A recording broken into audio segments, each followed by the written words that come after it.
الروضة Medical and Travel Service waxay diyaar u tahay inay ku rumayso hadday riyadaadu ahayd inaad Jarmalka isku soo daawayso. Waxay ka caawinaysaa inay u gudbiso xaaladaada caafimaad dhaqaatiir ku takhasusay xanuunka ku haya si ay ugu tala bixiyaan qaabka daaweyntaada.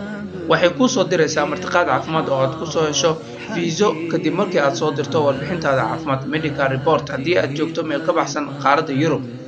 sidoo kale waxay ka soo doonaysaa airport train stationka markaad wadanka timaado. waxay ku diyaarinaysaa meeshii aad degi lahayd inta aad joogto dalka Jarmalka, hotel ama guri halkii aad adiga doonayso. waxay kaloo ka caawinaysaa inay kaaga turjumaan dhaqaatiirta Jarmalka si aad ugu sharaxdo xanuunkaaga.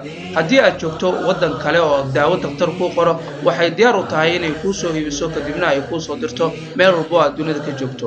Arroda Medical and Travel Service waxay diyaar u tahay inay ku rumayso hadday riyadaadu ahayd inaad isku soo daawayso dalka Jarmalka. wixii faahfaahintaasi dheer kala xiriir telefoon nambarada iyo ciwaanada shaashada kaaga muuqda.